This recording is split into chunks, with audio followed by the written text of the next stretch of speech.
Welcome to We Question and Learn. We're celebrating our 16th year on the air here at WQLN Radio. This is Tom Pysz, and we also would like to announce that we now podcast on NPR One, so the program has a little more reach. I just saw Mary Bula look across the table and go, "You didn't tell me that the reach of the program has been extended." No worries, Mary. We're just trying to let the world know about all the great things that are happening in Northwest Pennsylvania. Mary Bula is the director of Erie Together. Welcome. Thank you for having me. Oh, my gosh. It's been too long since you've been here, and I know a lot of things have changed. So as we do a little bit of a primer on the organizations in the community, we'd like to start from scratch for a couple of minutes. Okay. And get people to understand your organization and how it works. So you're obviously the director of Erie Together. Right. And how did Erie Together start? Erie Together started back in 2009 based on a report that was prepared by a panel that was convened by the Erie Community Foundation. And they released this report called The High Cost of Poverty, It Impacts Us All. And when the outcomes or the results of that report were released, there were a number of local organizations that came together to determine how to address poverty, and that's when Erie Together was formed. And where did the funding for that come from? I can't remember. Or it was actually just part of... So there's funding that came from the Erie Women's Fund initially to get us started. That's right. They provided a significant multi-year grant. There were other local foundations like the Erie Community Foundation and others. There was funding that came from United Way and GCAC initially, and Mercyhurst University, I think, provided some funding. And then we have local donors, and we seek funding from state and national and local resources and local donors again today. Well, let's talk about how much energy you have. I know you have a ton of energy, but by energy, I mean how many people work in the organization right now? Or are you it still? Well, so in terms of staffing, yes. Let's talk a little bit about how Erie Together is structured. Okay. It's a citizen-driven collective impact movement. And so all of the priorities that Erie Together focuses on are identified and advanced by citizens and organizations in the community. So Erie Together has a really lean staff. So I'm the director. Mm-hmm. Erie Together recently took Career Street back under our umbrella. You may remember that yes. Erie Together created Career Street back in 2014. Mm-hmm. So Jennifer Ponzer is the director of Career Street, and then we're fortunate too to have an AmeriCorps Vista assigned to us, and that's Nick Weber today. And we will be seeking the continuation of our AmeriCorps Vista support moving forward. So we've got... Give folks a short outline on how that works. That's a wonderful outreach program. How AmeriCorps... So we work with Lake Effect leaders out of Allegheny College to help us recruit AmeriCorps Vista members to serve as staff people within our organization. And this was the first year that we've had an AmeriCorps Vista. Nick has been excellent. Nick is moving on to another really super opportunity for him. And so we'll be looking to backfill that position once he goes. And that works sort of like the... What's the organization that would go overseas and do community good? This does community good, but in our communities. Yeah. But so you have two other organizations you work with all the time then, the Career Street and the American Vista. Well, AmeriCorps Vista. AmeriCorps Vista helps us staff Erie Together. Oh, and now I got it. Yep. So Erie Together is sort of the umbrella. Career Street is a program now within Erie Together, and our AmeriCorps Vista is an additional staff person that supports our projects. So do you have a board? We have a steward team that consists of roughly 20 people, community leaders. We have the county executive, the mayor of Erie, representatives from U.S. Senator Pat Toomey's office, Gannon University, Mercyhurst University, local employers, law firms, et cetera. So a number of community leaders that dedicate their time to help make connections in the community, engage additional people in Erie Together's work, help us identify funding sources to support our work, et cetera. So it's a very great group of people that have given their time for a number of years. I just wanted folks to understand how important this was, because when you sit with a board like that finds an organization is critical, it lets people know how important your work is. Right. And, we've worked very hard to include people on that steward team that not only serve in leadership positions within their community, but also have a connection to the kinds of projects we work on. For instance, Janet Anderson from the Northwest PA Job Connect, the Workforce Development Board, we do a lot of work around building career pathways and career exploration experiences, and she is a key person to have in our group. So she understands our work and can help us connect to resources and to other programs that can support the kinds of things we're doing. That's just one example. I couldn't name them all. Just rest assured that they're all excellent people and doing a great job. Erie County Career Pathways Alliance. What is that? So about 4 years ago, in April of 2016, we brought a national expert in named Hans Meter from the National Center for College and Career Transitions to talk about the value of building career pathways systems within communities. There were a number of entities invited to that meeting, all of the local school districts, the workforce development system, community organizations like us, the Chamber, the ERMP, et cetera. Following his presentation and a lot of discussion, our community said we would like to develop a career pathways system here to help better prepare kids for life after high school, help them explore various careers, help them understand their options and how to connect with whatever education or training they might need to be successful once they finish high school. So that's a coalition or an alliance that's been in existence now for 4 years, and it's been extremely impactful in terms of taking career exploration here to the next level and helping students better understand what are in-demand occupations in our community, what's their earning potential, helping students connect with these career exploration experiences within local businesses so they can see firsthand what's required and really better develop and hone their interests for the future. And Career Street's involved in this as Career well? Street is, right. Mm-hmm. So we are, just to give you an example, we have a number of industry advisory groups in place that are helping school districts and the workforce development system better understand their needs as employers and really enhance their programming to support those needs. As part of that, we're developing career exploration experiences that help employers, students, and schools know how to do something well. For instance, a job shadow or employer panels or classroom speakers, things like that, company tours.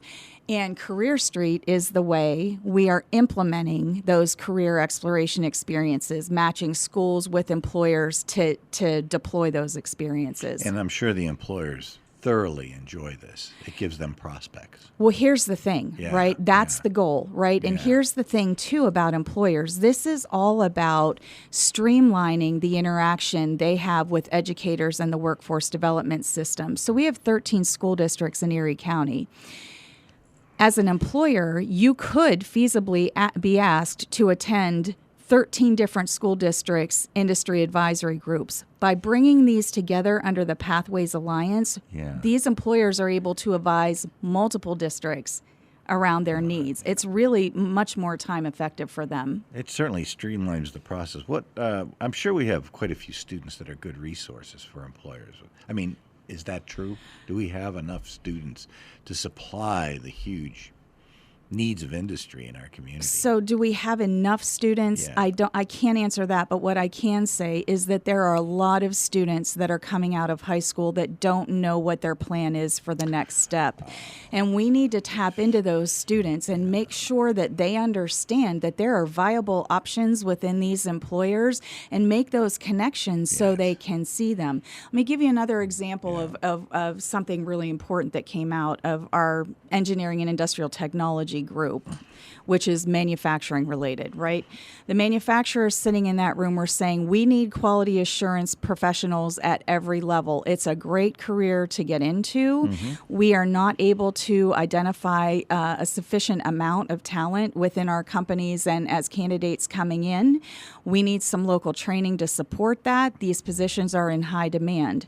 Edinboro University sits in the room. Edinboro University created a quality assurance program, wrote a grant to the state, got it funded, has now put through, I think 26 students through their quality assurance program. They have another up to 30 more they want to train. And when these kids graduate, they will have a quality assurance certificate and they will be hireable.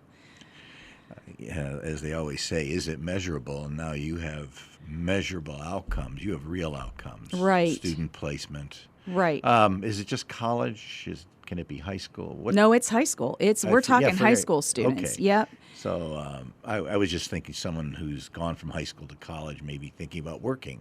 That happens a lot lately. Right. Tuitions are not inexpensive. Right. So that's open to the high school student. Right. So they can design a career path for themselves. Right. And actually get a good job. Right. Here's the thing, the beauty of this too, bringing these folks together. So the first thing we did is we were able to secure buy-in from all of the districts to organize their elective and core curriculum around each of 5 state-designated career pathways. And when they did that, they were able to say, okay, look, in the manufacturing or engineering and industrial technology pathway, we're good in terms of electives, but in science and health, we're a little weak. How do we beef that up? They're able to take a look at those kinds of things across the 5 pathways and make good decisions about what sort of curriculum they need to deliver in the school, about what kind of hiring decisions they need to make, et cetera, so that they can more strategically provide well-rounded opportunities for these kids while they're in school. Couple that with career exploration experiences working with employers, all to better prepare kids for what's next. And the other dotted line, if I'm right, goes back to your steward team, who are people in the community. Some manufacturers, maybe not. I'm trying to think of the whole list. That's a big long list. It's a list, yeah. But what you do, you have community leaders on that team, and that awareness is critical. Right. So that people understand what you're doing. Right. And what better way than to have community members be stewards to your organization? Right. It just works great. So this has been going on for 4 years, did you say? The Career Pathways Career Alliance Pathways. launched in April of 2016. Yeah. So far, just by the fact you're still running it means it's doing well, right? It's making really important progress, and it's helping provide resources that never existed before. I like this idea of getting all the 13 schools together, so to speak, to be aware of possibilities. Right. So we have the majority of the school districts engaged in the Pathways Alliance. We have all of the school districts engaged in Career Street. So the benefits through Career Street are also, really key. And the things that we're producing through the Alliance are going on Career Street's website. Where do you work out of? Where is all this work being done? Do you have a central office, or are you virtual? Are you a virtual? Well, we're virtual. We have regular meetings. Yes, of course. So the industry advisory groups each meet every other month. The other Erie Together, the leadership team of the Pathways Alliance meets monthly, and the other Erie Together components meet as I schedule them. Yeah. So whenever the need occurs, then. Well, regularly, because yeah. it's a citizen-driven movement, so we need to keep everybody engaged. And I'm sort of lost myself in the concept of how you're funded, but you mentioned all these grants. Possibly you ask for money, possibly people who understand what you do give you money, donate money. Your funding just comes from the community. It's not easy. It's not easy. state funded. It is. Some things are state funded. Okay, so they find that's valuable then. Right. So they find it valuable. As a matter of fact, Erie County, the Erie County Career Pathways Alliance, is one of half a dozen alliances like this across the state, and we are the leader, or one of the top 2 leaders in terms of what we're doing here. This is considered really groundbreaking and is very well received. Well, Erie's always been known to do new things over the decades, over the last 100 years. Some great companies have started here, and this fits right in. So manufacturing is still a big deal. Manufacturing is a big deal. Yeah, because we hear about other organizations having the most employees. The medical industry, as you know, is booming. Not that you want people to be ill or would you want people to be well treated, but the issue becomes manufacturing still is important in our community. Absolutely. Manufacturing is hugely important, as is healthcare. Yeah, okay. Everything that we do through the Pathways Alliance is grounded in local data. And so we chose to launch our engineering and industrial technology or manufacturing advisory group first and our healthcare advisory group second because of the demand and the need for employees in each of those two pathways. So we are next launching our business, finance, and information technology advisory group. They meet for the first time on Monday. Is that the third one That's then? the third one. So you'll have engineering, manufacturing, health, and then the new category. Yep. Okay. Yep. How's this going to work out? What prompted you to start this component of your organization? Because one of Erie Together's top priorities is to better prepare kids for life after high school, and a second is to help ensure that individuals can secure and maintain meaningful employment. And it's critical that we get to this age group, K through 12, so that we are showing them their opportunities, giving them hope, and connecting them with employers so that they can see viable career paths for them once they leave school. Yeah, you would think that'd be easy, but it's not. The world has changed so dramatically. You don't even know what you want to be when you grow up. Right. Forgive me for being so base, but no, that's exactly you right. don't know what employers need. You don't know what employers need. So Yeah. and then look at it from the other standpoint too.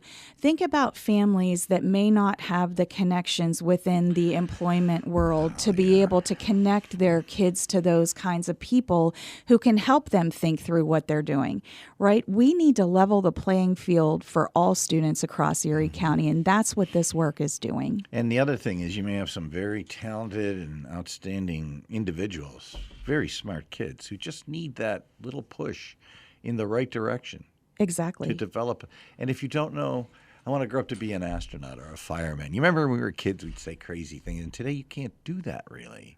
Some of the job descriptions are so esoteric. Right. Or what if you do Yeah. it? I'll give you a personal example. Yeah. I know somebody who, very close to me, who wanted to be a doctor. Whole life wanted to be a doctor, wanted to be a doctor, wanted to be a doctor. Yeah. They had seen doctors, right? They were very strong in math, strong in science. Yeah. Started med school and said, you know what? I don't think this is what I want to be. Yeah. And so then what? Then you have to say, okay, well, what is it you want to be? Because you've already graduated college. Now you're in medical school. You need to make a decision, right? And for this person, fortunately, it worked out. But for, it's a difficult situation for people who aren't exposed to various careers to see what they like and what they don't like. Yeah. Or let's go one step further. Your parents know reflection on parenting. They might not know about this technology you need, Right. or you could do, or even computer-related tasks, even web design, or all this technology that runs remote control, so to speak. You don't see that. You don't even see it on television other than maybe on a special program of some sort. Right. And who better, though, to share that with kids and families than employers? Exactly. They know it. And so from what you've been telling me, they enjoy doing this. They participate with you? They do participate with us. I hope they enjoy doing it. I'm sure I think they recognize the value and how important it is because they need the talent pipeline. And getting them to participate in the development of that talent pipeline is essential or nothing works. And it would be logically better to hire people that are right here. Right. Get to work in 10 minutes, 20 minutes. Keep them here. Or keep our students and young people Right. here. Or maybe siphon off some of the college kids that come here. Right. Right. Or get them in an internship and have the ability to shape them for what you want them within your company. Right. It seems like you're dealing with an exciting topic because you're cutting through some ice. You're doing some new things. We're talking with Mary Bula from Erie Together. As you talk with your fellow folks that do what you do you meet often nationally? Is there a large group? But you mentioned you're more of a leadership group in what you do. Right. You're one of the groundbreakers, so to speak. But do you folks get together and chat about what's important, what's coming up? We do. So I just came back from a statewide conference where we served on a panel to talk about innovations in employer engagement at the Pennsylvania Coast Association of Career and Technical Administrators Symposium. Also, I mentioned at the beginning our relationship with Hans Meter from the National Center for College and Career Transitions and his team are providing us with technical assistance. So we do regular monthly or quarterly calls with the Pathways programs across the state. Okay, yeah. And the program everywhere is doing well? People like this? I think they recognize the importance of it, and they're doing what they can to get it off the ground in their areas. Well, this seems like an appropriate program to have, especially when you start hearing about young people, unemployment, maybe even some of the less attractive things that happen to young people's lives. This is a great way to keep everyone on track, give them a motivation to participate in a community. And I keep going back to what you said about you can't even apply for a job because you may not even understand what the name means. Right. What is it? Right. You look down the technical column of the newspaper and it's got these esoteric titles. How do you know what to apply for? Right. Yeah. Right. So one of the things we're doing is we're trying to create real simple informational resources like flyers that illustrate high demand jobs in our community, the level of education that's required, and the beginning salary that you could expect to earn if you were to pursue those positions. We're getting that to kids through their school districts, but we've also got to get that into the hands of their families, and do much more information sharing across the community to try to raise that level of understanding. Big issue in the last few minutes here, the concept of poverty, people being brought up in very difficult environments. It's hard to break free. And you're working on a program to, I don't want to use a circumvent, but maybe to help people out in those positions so that they can become successful. Right. So you might remember that Erie Together in total is an anti-poverty movement. So It was created to help make the Erie region a community where everyone can learn, work, and thrive. And a piece of that is helping them overcome barriers that they're facing. Yeah. And one of the most significant barriers that we are focusing on now is domestic violence reduction. Erie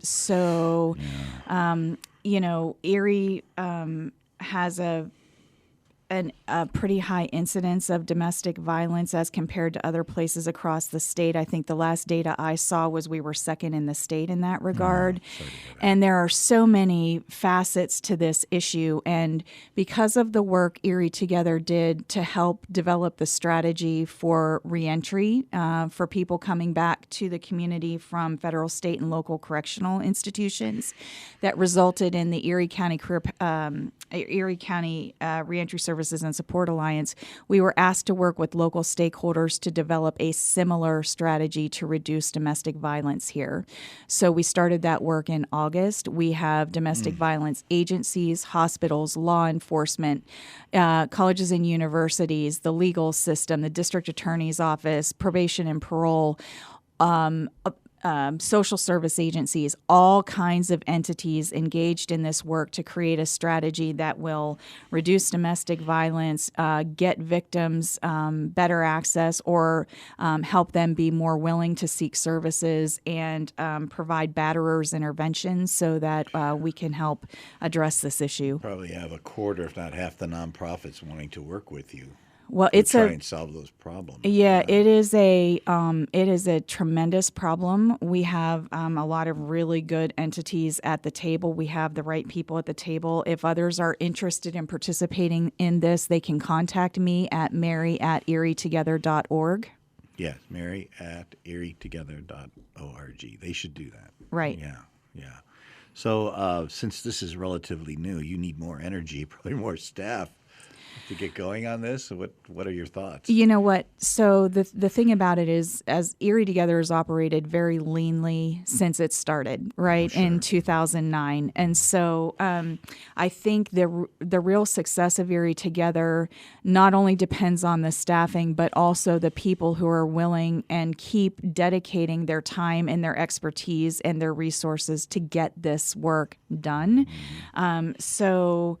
Yeah, would it be nice to have more staff? Sure, but it is equally important to have the right people at the table to get this work done. Which you do. You've been bringing people together for how many years now, and it's working. Right. Yeah. Wow. This is exciting.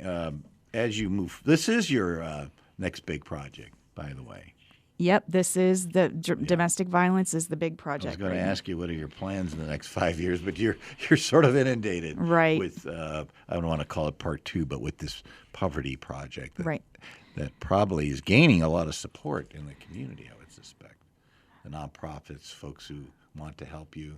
Right. So if you're talking about the domestic violence issues specifically, I can't tell you how proud I am of the work that they're doing and the people that are engaged in this. Yeah. This is about making changes in systems across the community that deal and help with this population. And it's complicated stuff, but they're in it for the to get the outcome they need, which is reducing domestic violence and getting this strategy developed and implemented. Mm-hmm. If you could have one thing to help enhance all the good work, and I know what the answer would be maybe, what would you like to have to improve your programs? Is it staff? Is it money? Well, staff is money. If you had a wish list. If I would say my biggest wish would be for the community to understand what Erie Together is and does, and to come to the table to help make this successful. Because I keep pointing back to the strength of this movement is the people that are engaged. Right. And so that would be my biggest wish. And that's not necessarily a huge check or an outrageous amount of time. It's just coming to the table for an hour or two. And maybe just to listen and learn. Right. And you know, and you know, the resources follow that, right? So if you get the right people at the table who understand and can help advocate, the resources follow that. So you obviously need money to get these things done, but you also need the people at the table. I think if they see your outcomes, or at least they see your goals, I believe it comes automatically because people understand the value. Mm-hmm. They understand the value to what you're doing. Right. It is super hard to raise money, though. You know, it's really hard. Preaching to the choir. I know. Yeah. So well, there's a lot of reasons for that, but over the years I've learned that if someone sees that you're doing something well, and it hits their heartstrings, or it fits into their business objectives, you have to think about that too. Right. They'll help you. Right. And I know that you have the energy and the fortitude and the longevity at your career here to get this accomplished. Oh, thanks, Tom. Yeah, what a pleasure having you here. We'll invite you back again. Any last thoughts real quick that you'd like to, tell people how to find you so they can learn about what you do. Right. In case they didn't write anything down today. Right. So my email address is mary@erietogether.org. Our website is www.erietogether.org. It is being updated. You'll see a new one very soon. Okay. And my phone number is 814-397-7743. Okay. Well, erietogether.org, Mary@erietogether.org. That'll make it nice and simple, and you'll get them all lined up in your mailbox when this airs. We did that strategically. Mary Bula, thank you for being here today. Thank you so much.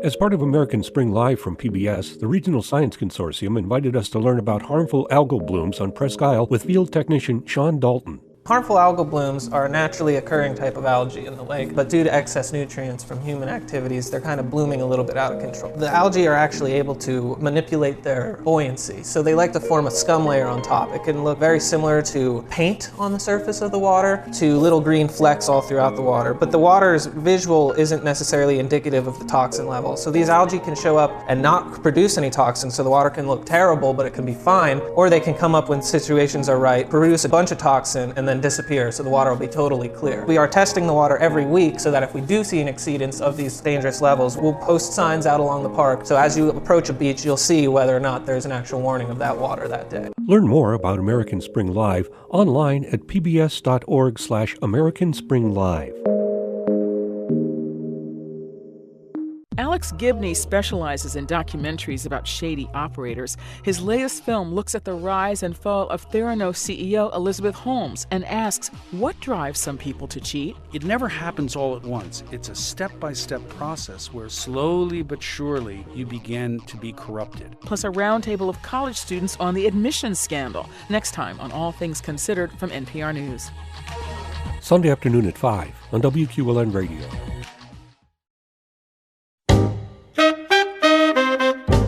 Hi, this is Jeff Hanley, host of Jazz Happening Now. Each week we listen to some of the latest jazz recordings, and I think you'll be thrilled by what today's jazz musicians are doing and saying.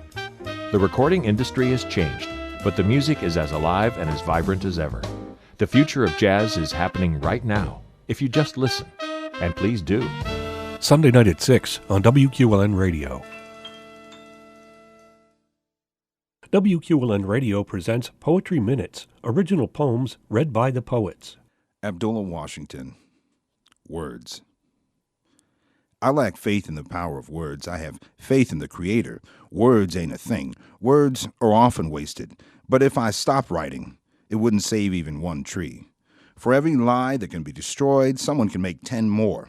Truth is infinite, but for us, misunderstandings seem even more so. The pen may be mightier than the sword, but it also has a higher learning curve. I don't have faith in life, I have faith in the living.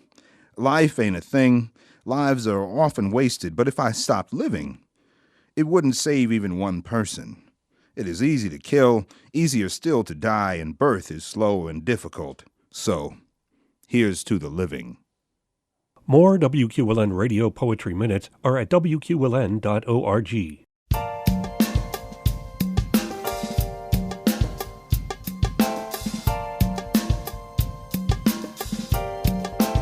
Welcome to We Question and Learn. This is actually part 2 of a program with Dr. Andrew Roth. We went through your resume, Dr. Roth. We're not going to do that again. We found your outline on a program series coming up that you graciously called American Tapestry. You had a reason for calling it that.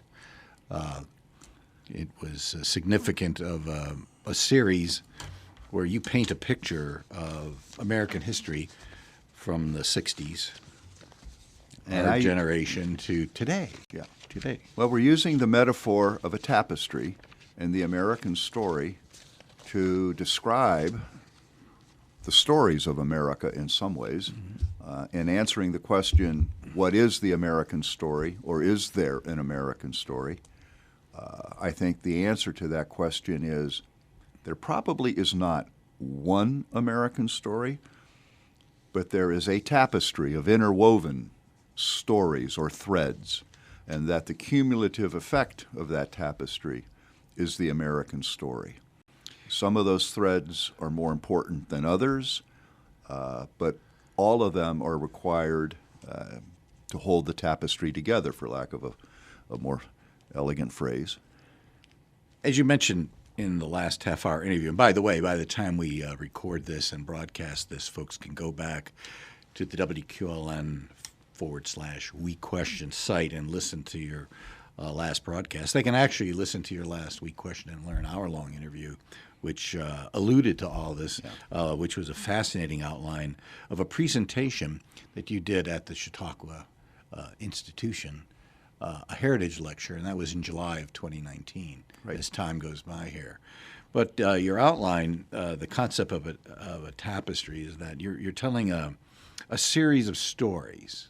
People like that. People understand stories. They appreciate stories that apply to them. And you've related how these historical interludes apply to our lives today. You must have heard one of my talks, because when I talk about sometimes I'm sorry I missed a couple. We tell ourselves stories.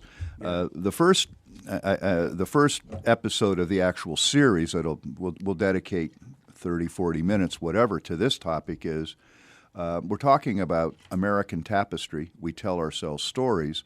And I think before we get into what those stories might be, we probably need to ask ourselves, what do we mean when we say we tell ourselves stories? As I said in our last episode, I took that line directly. That's why in the printed material, it's always in quotes. It's the first line of Joan Didion's The White Album. We tell ourselves stories.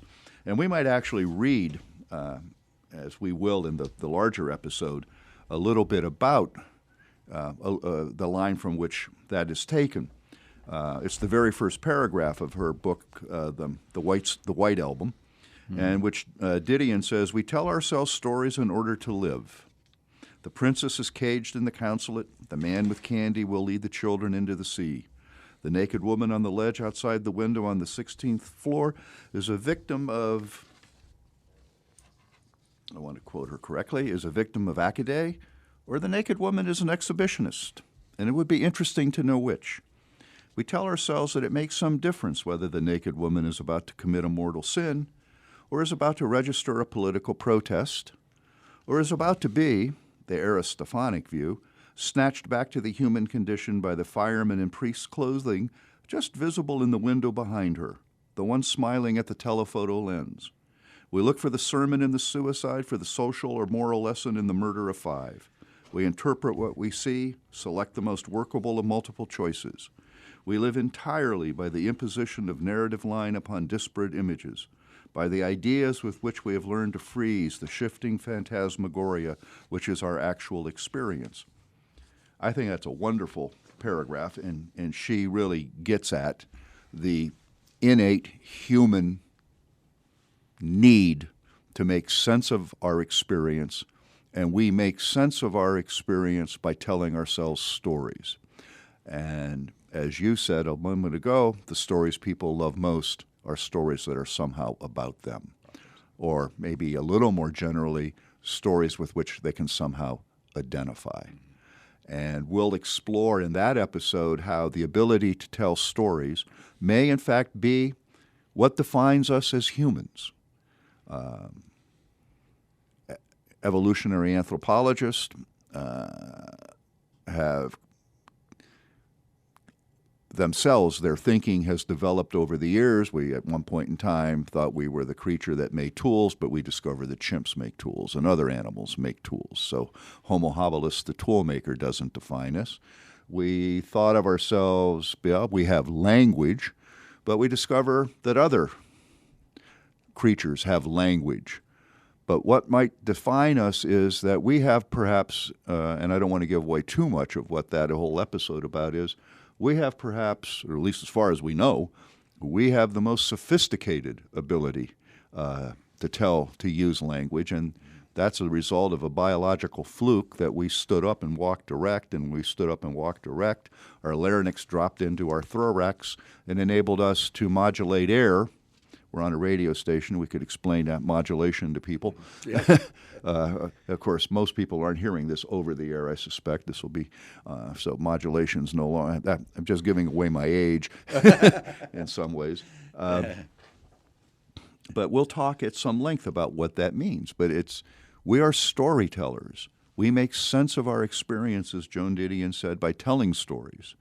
And therefore, it's very important to know what stories we're telling.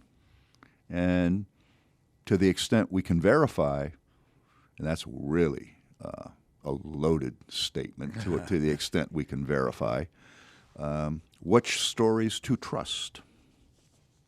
As we hear these stories, they all coalesce into American history itself. And you've managed to find a way to tie some of the more prevalent and more important episodes of American history.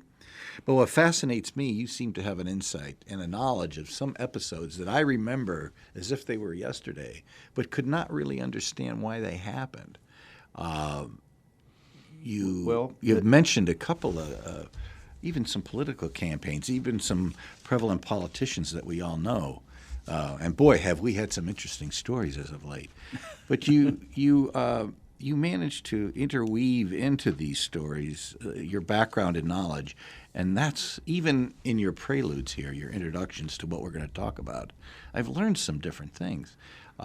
Can I ask a personal question? How did you get interested in American history itself? And then second of all, how are you able to delve into do you have a technique? Is it just study? Is it just your fascination? Or let me compliment you, your incredible memory. That's, thank you, Tom. I think it's fair enough to answer that question for our listeners. Sure. I mean, who am I? And if we're going to verify, well, you're telling the story. Validate. Yeah. Why should they pay any attention to me? And so, to the extent that the fancy word in academia is vita. Yeah. There you go. What's my vita? What's my background? Well, I've got an interesting background for an academic, and some of my earliest colleagues might have found me to be an apostate. But my undergraduate degree, I graduated from John Carroll University, and I had, in effect, a double major in history and English literature. I'm a member of both Lambda Iota Tau, which is the National Honorary Society in Literature, and Phi Alpha Theta, the National Honorary Society in History. John Carroll's a Jesuit university, and I always say I was educated by Jesuits, and it's a tremendous institution, and I'm happy to give them a plug. But in the days when I went to John Carroll, I graduated, in the interest of full disclosure, I graduated in 1968. That'll come back when we talk more specifically about that year. Yeah. So it's a year I have some interest in. But in those days, everyone was required to take 18 hours of philosophy and 12 hours of theology. And so I took an additional 6 or 9. I'd have to go look at my transcripts to know exactly. But I took an additional 6 or 9 hours in philosophy. And I can't say that I triple majored. That would not be entirely accurate, but I came very close to having a triple major in history, English, and philosophy, and that was just by default by the way in which the curriculum was structured in those days. I then began the pursuit of a PhD in English at Case Western Reserve University, and I got a master's degree.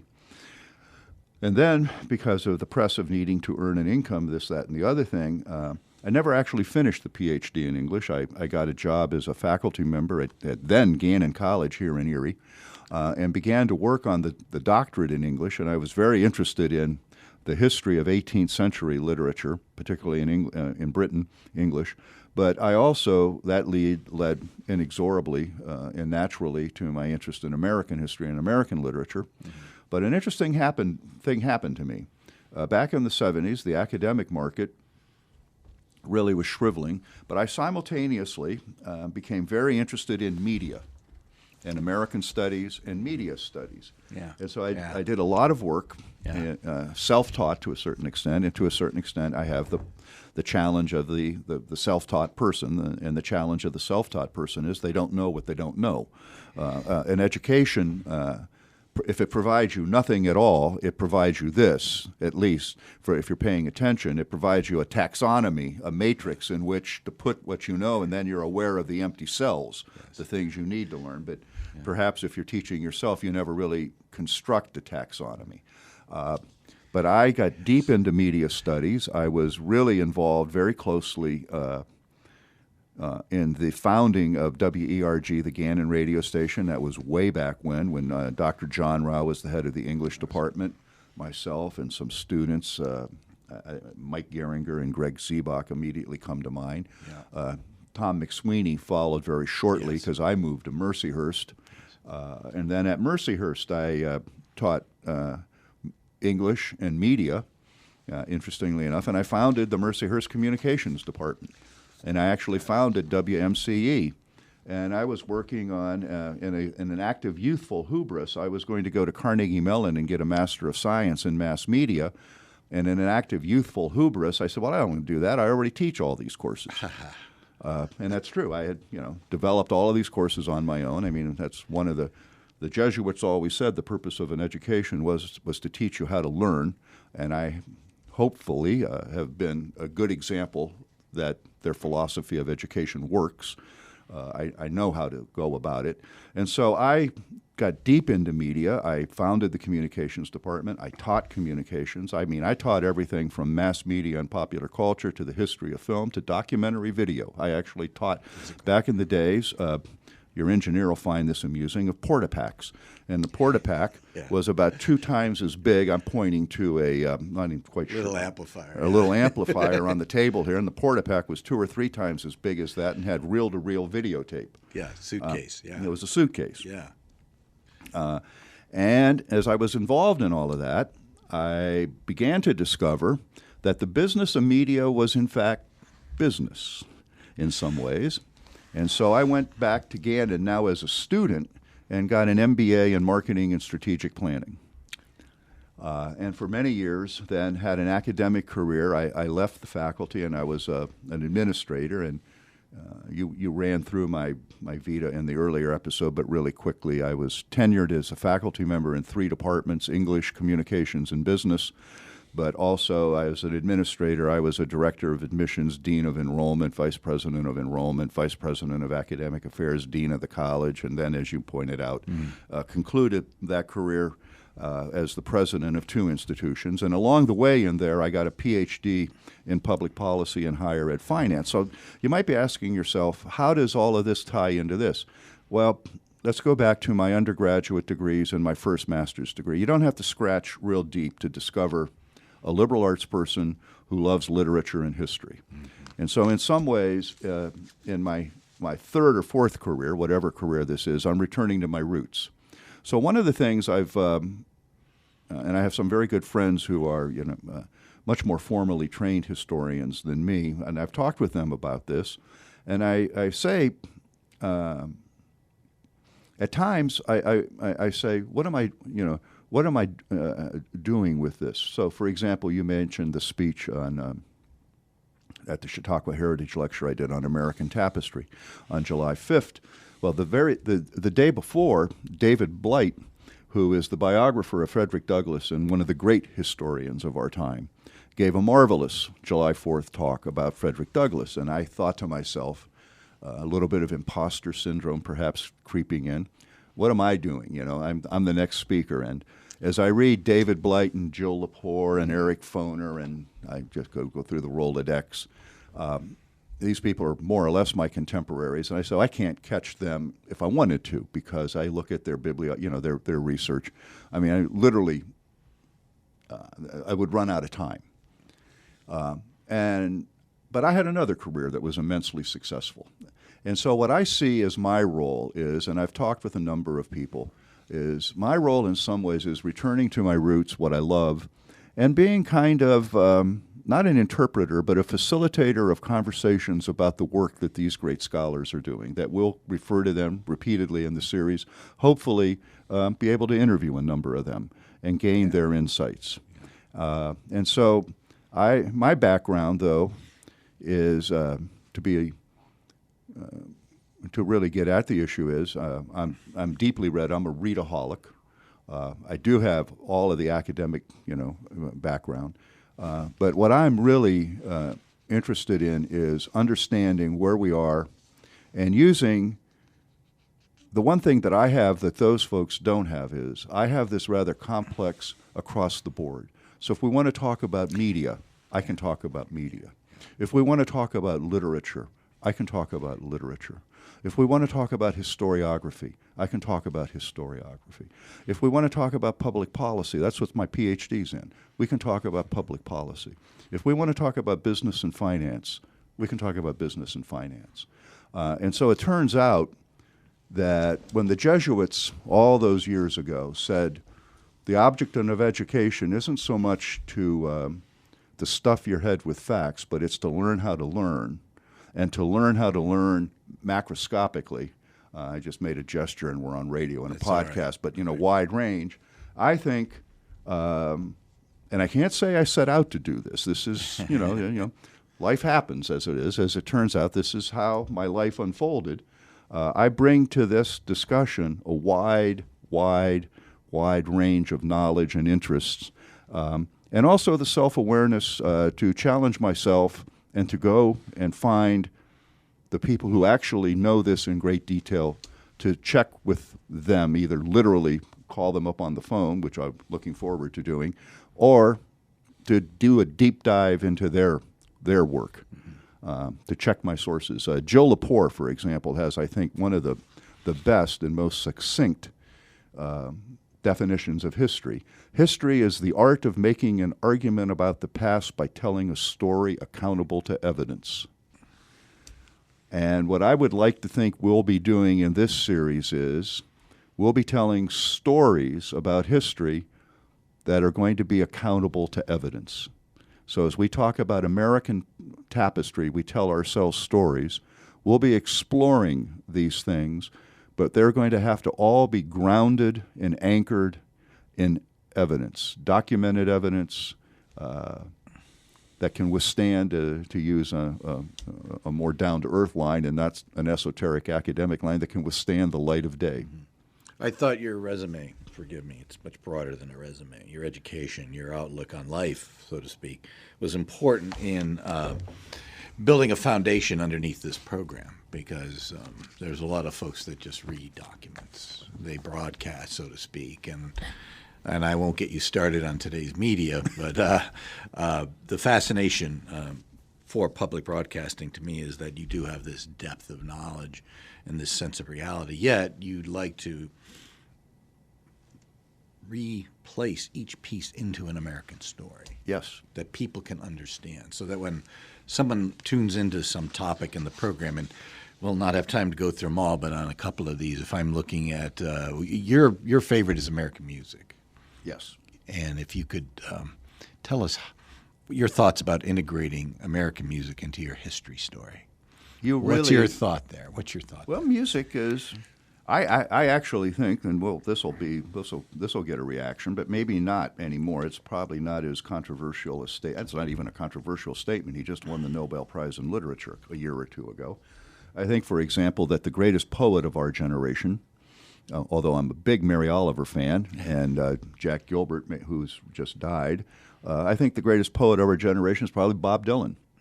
And you can't really understand contemporary America unless you understand unless you understand American pop music, and perhaps all the way back into the 19th, even 18th century. But of course, the recorded music is only the early 20th century to the present, although you have the sheet music, etc., from the past. Yep.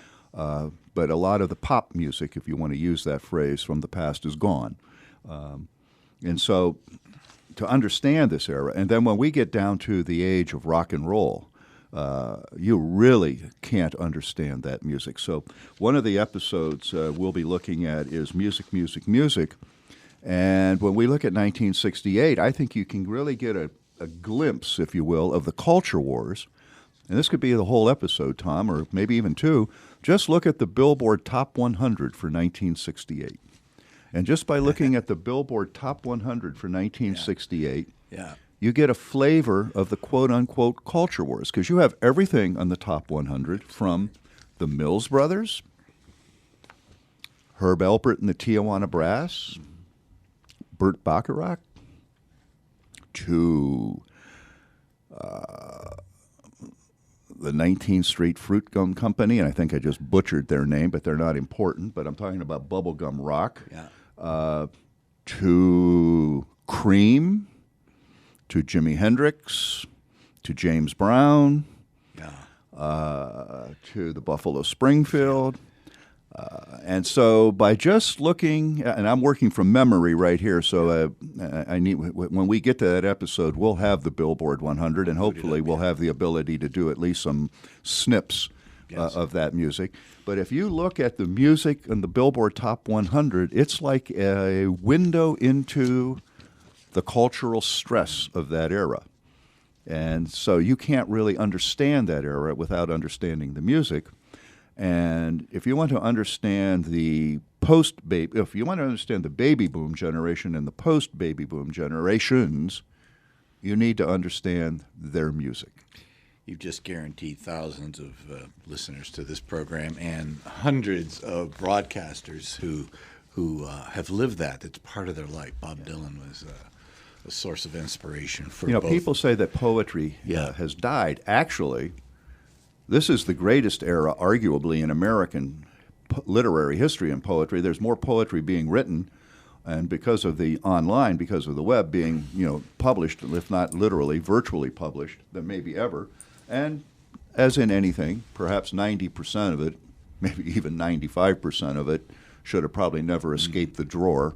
That's right. The old line about the amateur who writes for the drawer and writes for their own edification, which is wonderful. And there was a time when they didn't get past an editor, but now it's all over. But if you look at it now, there's just wonderful work being done. A lot of that work is done in academic circles, interestingly enough. Yes. I think the real work is, and it's a form of poetry, is the lyrics of pop music.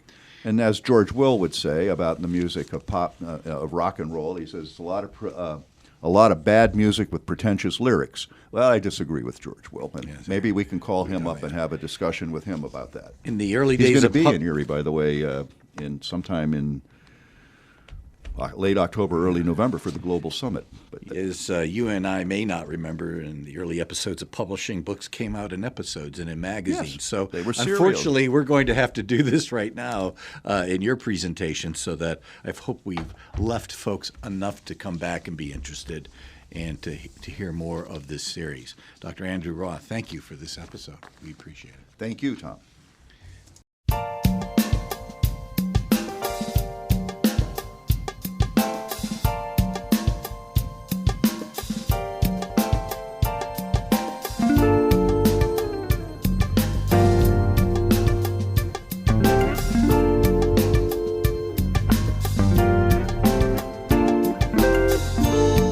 Hi, this is Steve Inskeep. When you roll out of bed, bleary-eyed and groggy, if you're like me, the first thing on your mind is getting something to wake you up. So turn on the radio. NPR's daily news program, Morning Edition, has been working through the night to get you the news you need. It's as essential to your morning as a good cup of coffee. So hit the ground running by listening to Morning Edition from NPR News. Weekday mornings at 5 on WQLN Radio. WQLN Radio presents Musical Minutes. My name is Bethany Dressler. I play the saxophone. I began playing the saxophone in 4th grade. My mom actually picked it for me, but I came to love it very quickly. I would definitely recommend to get into music. It's a great activity. You come to know a lot of people through it, and it's just a lot of fun to play. I began with lessons in school, and then not too long after, I started taking private lessons. I love music because it's emotion expressed through sound. It's a vehicle to express yourself. It's just fun to make music with other people. It's just such a rewarding experience. My favorite music is jazz, because you get to express yourself, you get to utilize improvisation, and just to speak your mind freely through music. Musical Minutes are brought to you by WQLN Radio and supported by Erie Arts and Culture. WQLN Radio presents this Poetry Minute. Hello, everybody out there in Radio Land. We're Duet Poetry. I'm Chuck. And I'm Kim. And this is our skinny poem. It's slender. And narrow, which seems to make it tall. But it's not at all tall. Thin is how it begins. And ends. Without a bulge. A lump or... a bump. A curvy protrusion. A swelling projection. No sagging. Or bagging. No excess protuberance. Just totally lanky. Spindly. Wiry. Slightly skeletal. Not plump. Chubby. Or husky. We're talking scrawny. Scanty. And lean. Still abundant. Plentiful. Ample and generous. Wouldn't you agree? This has been a WQLN